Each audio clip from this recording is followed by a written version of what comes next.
Inflation, this is a totally strange story. Inflation is taking an eerily similar path to the one taken in 1962 to 1982. And I believe Jeremy can toss this graph up. For those of you watching on television, I'm showing now a graph showing 1966 to 1982 versus 2013 to today. And what's totally strange is that the graph looks, they look identical. And we're in this downward part of there's three hills here, basically. And the downward part of the second hill is where we are right now. And this third hill, this third big peak of inflation that went all the way above 11% back in the day in 66, or in the 80s, the late 70s. That peak has yet to come, but I think that, you've got Iran's foreign minister calling for a boycott from Islamic countries to boycott Israel. You've got a possible war in the Middle East, which is, going to drive things. BCA Research, headquartered in Montreal, said some of the scenarios being contemplated for 2024 are the possibility that oil prices could shoot above $130 a barrel to as high as $160 a barrel. Amazing story.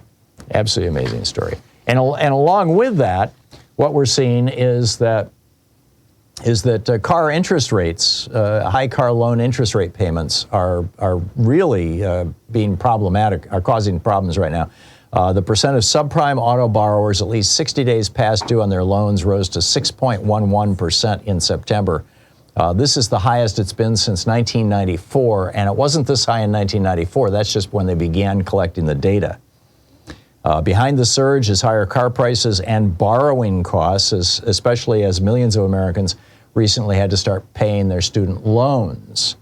And so the subprime borrower is getting squeezed, and we can see this in the macroeconomic trends. Here's the simple reality. Right now, if you've got a great credit score, you can buy a new car for somewhere between 5 and 7% interest. But if you are what's called a subprime borrower, if you've got a poor credit score, it's going to cost you between 14 and 21% interest to buy a new car. And at that point, people just can't afford their cars any longer. And a lot of people are driving cars that are on variable rate mortgages or variable rate loans, and those loan rates, those interest rates, will go up as those loans progress. Cox Automotive is estimating 1.5 million vehicles will be repossessed this year compared to 1.2 million last year. And finally, if you are, not finally altogether, but for this segment, if you bought a house right now at a 7% interest rate on a 30-year note, a purchase price of $376,000, this is kind of median U.S., at a 3% note, it'll take you 13 and a half years to repay that or to break even on your home.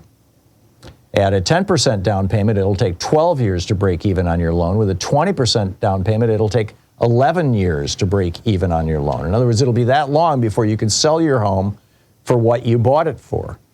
Of course, you've got, the taxes, you've got the estate listing fee, the real estate broker's fee on both purchases and sales. So, they're throwing all that into the thing. But the bottom line is that these high interest rates are really starting to whack medium and low income Americans, really starting to whack people. And that's, not a good thing.